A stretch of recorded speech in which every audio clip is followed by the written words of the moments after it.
Good morning student.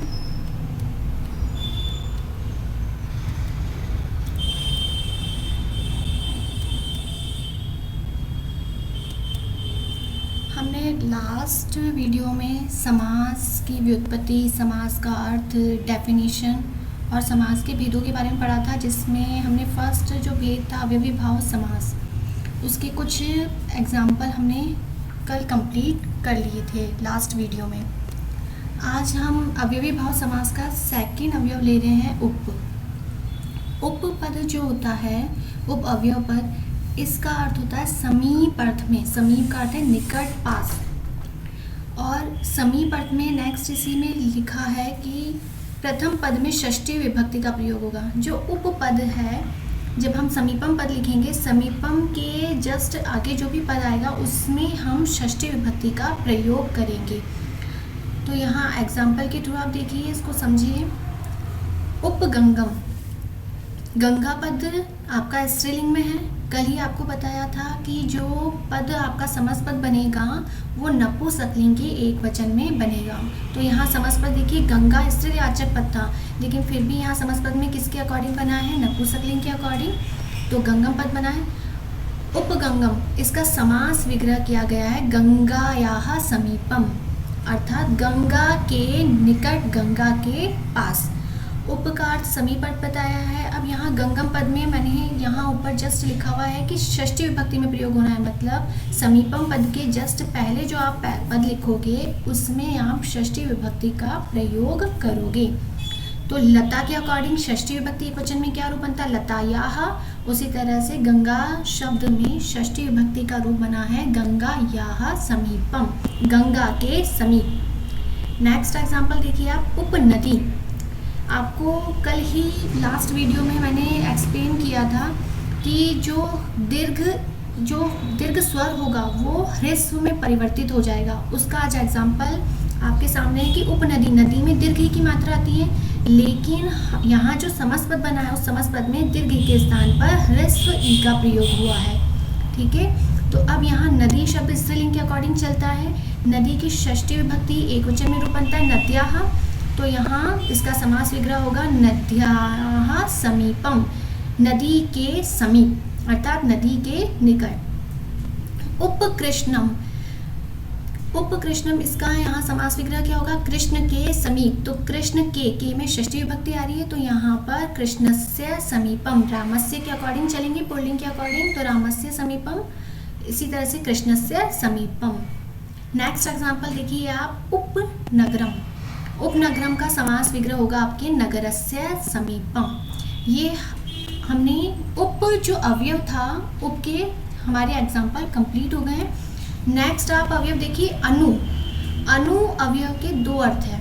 पहली चीज़ तो यह है कि अनु जो अवयव पद है आपके, उसके दो अर्थ हैं। पहला अर्थ आता है पश्चात अर्थ में। पश्चात का अर्थ होता है पीछे। तो पहले हम पश्चात अर्थ वाला एग्जाम्पल देखते हैं, फिर उसके बाद जो सेकंड अनु का अर्थ है उसके एग्जाम्पल देखेंगे। तो इसका उदाहरण देखिए आप, अनुरथम। रथम पद, जो रथ है, इस पद के योग में, अर्थात रथ के पश्चात, रथ के पीछे। तो हमें यहाँ इसका समास विग्रह करना होगा, तो यहाँ रथस्य पश्चात। अब अनु का अर्थ क्या बताया था? पश्चात। तो जब आप समास विग्रह करोगे तो अनु का जो अर्थ बताया गया है वो अर्थ आप समास विग्रह में प्रयुक्त करोगे। नेक्स्ट इसी में देखिए, अनुग्रहम। अनुग्रहम, अब यहाँ अनु का अर्थ क्या था? पश्चात अर्थ में। तो यहाँ पर इसका समास विग्रह देखिए, गृहस्य पश्चात, घर के पीछे।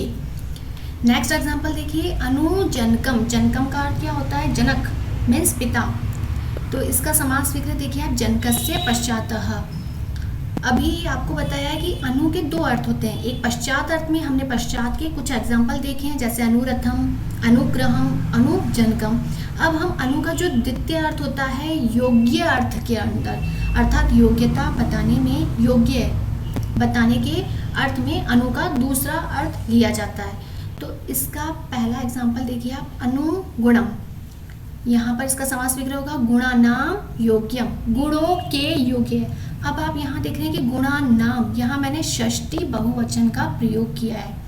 षष्ठी बहुवचन का क्यों प्रयोग किया गया है? क्योंकि गुण एक नहीं है, बहुत से गुणों के बारे में बता रहे हैं। गुण जो है वो हमेशा आपके किस में आएगा? षष्ठी बहुवचन के अंदर उसका प्रयोग किया जाएगा।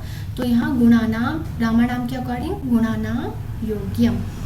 दूसरा एग्जाम्पल देखिए इसमें, अनुरूपम, रूप के योग्य।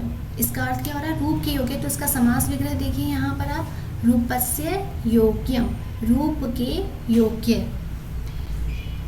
ये हमने थर्ड हमारा अवयव अनु कंप्लीट कर लिया है। फोर्थ अवयव पर देखिए आप, प्रति। प्रति का अर्थ है विप्सा, विप्सा मतलब आवृत्ति। इसका मीन ये कि प्रति के साथ में जो पद लिखा जाएगा वो पद आपको 2 बार प्रयुक्त करना है, उसकी आवृत्ति होगी, दोहरान होगा। दूसरा जस्ट मैंने यहाँ पर लिखा है कि प्रथम पद में द्वितीय और सप्तमी विभक्ति। तो प्रति के साथ में जो पद लिखा है उसमें आप द्वितीय विभक्ति का भी प्रयोग कर सकते हो और सप्तमी विभक्ति का भी प्रयोग कर सकते हो। इसको हम एग्जाम्पल से समझते हैं। देखिए हमारा फर्स्ट एग्जाम्पल, प्रतिमासम। प्रतिमासम का अर्थ क्या होता है? हर महीना। जैसे प्रतिदिन बोलते हैं, आपको प्रतिदिन का मतलब प्रत्येक दिन, हर दिन। इसी तरह से प्रतिमासम का मीन है हर महीने या प्रत्येक मास। तो इसका समास विग्रह क्या होगा? मासम मासम प्रति। यहाँ मासम मासम प्रति द्वितीय विभक्ति प्रयुक्त की गई है। इसी तरह से आपको लिखा है कि सप्तमी विभक्ति भी प्रयोग कर सकते हो, तो मासे मासे इसका समास विग्रह होगा। इसी तरह से देखिए आप, प्रतिक्षणम, प्रत्येक क्षण इसका हिंदी अर्थ हो रहा है। तो यहाँ इसका समास विग्रह क्या होगा? क्षणम क्षणम प्रति। सब। और दूसरा आपकी सप्तमी विभक्ति अगर आप प्रयुक्त करना चाहते हो तो शणे शणे, इसमें आपका समास विग्रह है, इस तरह से हो रहा है। तो जो प्रति शब्द के साथ में जो पद दिया गया है उस पद को आपको 2 बार लिखना है, उसकी आवृत्ति होगी। जैसे और एग्जांपल देखिए, प्रतिदिनम, तो यहाँ दिन पद है तो दिन पद की और आवृत्ति होना चाहिए, अर्थात दिन पद को हमें 2 बार लिखना है। प्रति पद को नहीं लिखना है, सिर्फ प्रति के साथ में जो पद आ रहा है उसको हमें द्वितीय बार 2 बार यूज करना है। इसका आप समास विग्रह देखिए, दिनम दिनम प्रति, द्वितीय विभक्ति आ रही है दिनम दिनम में। और दूसरी तरह से अगर आप लिखना चाहते हैं सप्तमी विभक्ति के अकॉर्डिंग तो दिने दिने, ये इसका समास विग्रह है। नेक्स्ट आप अवयव देखिए, निर। निर का अर्थ क्या होता है? अभाव, कमी के अर्थ में हम निर अवयव का प्रयोग करते हैं। देखिए निर के अंदर इसके एग्जाम्पल, निर्जनम, जन्म का अर्थ होता है लोग, मनुष्य, तो मनुष्यों का अभाव। तो मनुष्यों का अभाव यहाँ पर बहुवचन में आएगा, तो जनानाम अभावः, मनुष्यों का अर्थात लोगों का, जन का अभाव, जनानाम अभावः। निर्मक्षिकम, मक्षिक का अर्थ होता है मक्खी। तो यहाँ निर का अर्थ क्या लिखा है? अभाव अर्थ में। तो समास विग्रह जब आप करोगे तो हमें क्या करना है? इस अभाव पद को समास विग्रह में लिखना है। किसका अभाव? मक्खियों का अभाव, तो मक्षिकाणाम अभावः। अब यहाँ आप देख रहे हैं कि यहाँ ण लिखा है, न के स्थान पर ण लिखा है। तो ये मैंने आपको 9th क्लास में ही बताया था और उससे पिछली क्लासेस में ही बताया था कि जब भी कोई हमारा पद है उस पद में अगर री, र, श या श, ये इस तरह के पद आते हैं तो वहाँ न के स्थान पर ण आदेश हो जाता है। कौन सी संधि के अंतर्गत? णत्व संधि के अंतर्गत। तो यहाँ न को न आदेश हुआ णत्व संधि के अंतर्गत। मक्षिकाणाम अभाव, अर्थात मक्खियों का अभाव। नेक्स्ट आप देखिए, निर्धनम, बिना धन वाला या धन का अभाव। तो यहाँ धन का अभाव से धनस्य अभावः, धन पद आपके किस में चलेगा? एक वचन के अंदर चलेगा। नेक्स्ट एग्जाम्पल देखिए, निर्जलम, जल का अभाव। तो इसका समास विग्रह क्या होगा? जलस्य अभावः। बस आपको अव्ययी भाव समास में ये पॉइंट याद रखना है कि जो भी अवयव पद की मैंने जस्ट सामने आपको अर्थ बताए हैं, समास विग्रह करते समय उन अर्थों को आपको लिखना है। नेक्स्ट आप देखिए, यथा। यथा का अर्थ होता है अनतिक्रमय। अनतिक्रमय मीन्स अनुसार, जैसे रूप के अनुसार, शक्ति के अनुसार, मति के अनुसार, बुद्धि के अनुसार, सामर्थ्य के अनुसार। तो यहाँ पर यथा पद का अर्थ होगा अनतिक्रमय। जब आप समास विग्रह करोगे तो अनतिक्रमय पद लिखना है। देखिए इसका फर्स्ट एग्जाम्पल, यथाशक्ति, यथाशक्ति, शक्ति के अनुसार। तो यहाँ पर शक्ति अनतिक्रमय, शक्ति के अनुसार। अब यहाँ आप देखिए कि मैंने म जो पद लिखा है वो हलंत युक्त है, इसका भी आपको बता रखा है क्लास में कि जब भी म जो पद है उसके जस्ट बाद में हलंत युक्त पद है, ये कब आता है हलंत युक्त पद? इसके जस्ट बाद अगर कोई स्वर वर्ण होगा तब हम हलंत युक्त लिखेंगे, और अगर कोई व्यंजन वर्ण आता है तो हम उसे अनुस्वार में कर देंगे। ये आपके संधि जब आएगी तब उसमें और अच्छे से एक्सप्लेन कर दिया जाएगा। नेक्स्ट एग्जाम्पल देखिए आप, यथामति। मति का अर्थ है बुद्धि, तो इसका समास विग्रह होगा मतिम अनतिक्रमय। मति अर्थात बुद्धि के अनुसार। नेक्स्ट देखिए आप, इसी में कुछ और एग्जाम्पल आपके, यथेच्छम। यथेच्छम पद दे रखा है, यथेच्छम इच्छा के अनुसार, तो यहाँ पर इसका समास विग्रह होगा इच्छाम अनतिक्रमय, इच्छा के अनुसार। नेक्स्ट देखिए, यथा स्थानम। स्थानम अनतिक्रमय अर्थात स्थान के अनुसार। ये आपका यथा पद, यथा जो अवयव पद है उसके एग्जाम्पल थे।